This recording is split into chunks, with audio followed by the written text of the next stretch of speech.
welcome to Indian in Training. Today we will be making Aloo Paratha. I absolutely love potatoes, and this is basically roti with stuffed potatoes. Now, here today to help me is my Pati. She'll be off camera giving me instructions and helping me make this Aloo Paratha. For this Aloo Paratha, we will need wheat flour, we will also need red chili powder, coriander powder, 1 russet potato, some salt, Amchur / mango powder, and cumin powder. We also have some oil. First, let's take the bowl. 2 scoop wheat powder. So I'm supposed to take 2 scoops of the wheat flour. Add some salt. 2 teaspoons in oil, just to mix it. Today we will be using grapeseed oil. You can use any kind of cooking oil, but we're going to be using grapeseed oil. Now, let's mix. Don't forget to wash your hands before doing this. It's clumpy. Now we need to add some water. Just add as per consistency. Add little by little because you don't want it to be too wet. Add just some more. Sticking to my finger. This is the consistency that it's supposed to be at. Take this damn towel and let it rest for an hour. You can even have 3 hours of resting. It'll just be much softer. Now, let's start to the filling. What's the first step that we should do? Potato Russet potato already washed. This is different parts, nearly 10 to 12 cuts. Stab mari. Okay. Be careful. I will. Be slow. Okay. I'm done stabbing the potato, so now I'm just gonna put it in the microwave for 4 minutes. After the full 7 minutes, the potato sort of looks like this. It's a little bit mushy, but it still has its shape and hardness. Next, what do we do? Peel the potato. So the skin should just come right off, and we'll start peeling. Use a knife for that. Just like that. I've transferred the peelings onto another plate, and I'm just getting any extra bits that are on the potato still. Heat up a pan on the stove. Now that the pan is starting to heat up, what do we do? Potato, on the current, So just start to mash the potatoes all together, and if you find any extra peelings, just take it out. Okay, so I've mashed the potatoes for about 30 seconds, and this is what it's supposed to look like. I've added a tablespoon of my grapeseed oil to the pan, and it's just heating up and warming. Now we have to take our mashed potatoes and... chili powder, Okay, how much? 1/4 spoon. For every single potato that you are using in your potato masala, you will need about this much of chili powder. Add the same amount for the coriander powder, Amchur powder, and cumin powder. Just adding the cumin powder right now, making sure the measurements are okay. And for the Amchur powder, add it last because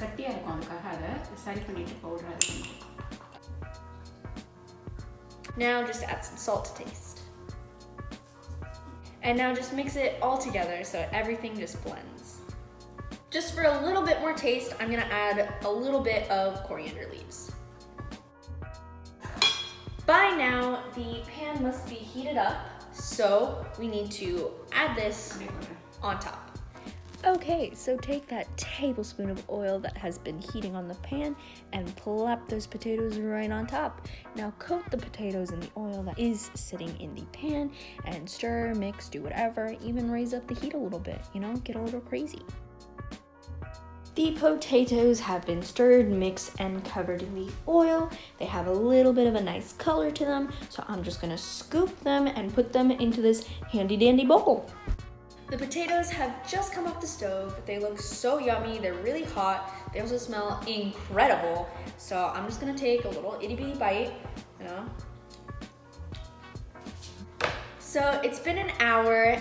Our mava has set and it's ready. Or a chinna portion we have to put a lime size mava. Is this a lime size? No. Or a big lime size wow, that's all. Now let's just roll. Okay. Rolling with the mava dust panikon. Roll it. Just roll it. I've rolled it out and this is the size that it should be.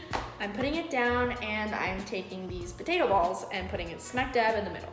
Now I'm just gonna fold in all the corners, make it sort of like a dumpling. Pinch any open areas closed so the potato filling doesn't fall out. And just flatten it a little bit and dip it in flour again. Take the rolling pin and roll it out. Do it very delicately because you don't want the mava to rip and all the potato filling to come out. Okay, so I've rolled it out to a circular shape and I'm just gonna put it onto the pan that we've been heating and heat it up. As you can see, the paratha is on the stove heating up. Lay the paratha on each side for about 2 to 3 minutes so it can properly heat. A good indicator of knowing when the paratha is fully cooked is to find many brown spots all over. I had to flip it multiple times to get the brown spots that I wanted and to get it the color that I wanted. After taking it off the stove, use a little bit of ghee from the back of the spoon to spread it around. With all the savory that's happening and the extra mava left over, I want to make my own little dessert. Take the extra mava that you have and put a little bit of ghee in the center. Spread it around in a circular area and leave a little bit of mava on the edge. After that, sprinkle in some sugar where you've put the ghee. Fold it in half twice so it looks like a fourth. Roll it out into a triangular shape. Then put it onto the pan. This paratha also has the 3-minute flip rule. So we're done with both kinds of parathas and now we need to make the side. For the side, we are going to be making onion raita. I'm gonna take a fourth of this onion, cut it up, and add it to some curd and salt. I'm gonna just cut the roots off and then chop it into tiny pieces. I have a bowl of curd that I'm just going to put it in. I will be adding coriander leaves and I will also be adding some more salt. Mix it all together. And that's basically it. Now I'm gonna taste my aloo paratha with my raita. It tastes really good. It tastes really good. I can taste the potato and the spices. So yeah, 10 out of 10 would eat all these parathas. And yeah, okay, now time for my dessert. I'm just gonna have it alone, plain. Keep it simple, keep it cool. And I'm just gonna have a nice bite and see if I can get all the sugar.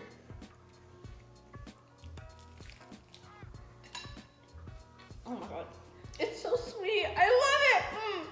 It is so good. It's nice and warm, and the sweet is like perfectly balanced. And there are a little bit of layers because of the ghee. It tastes really nice, and another 10 out of 10. You know what? No, 12 out of 10. Definitely love this. These dishes were amazing, and I highly recommend you guys to do them too.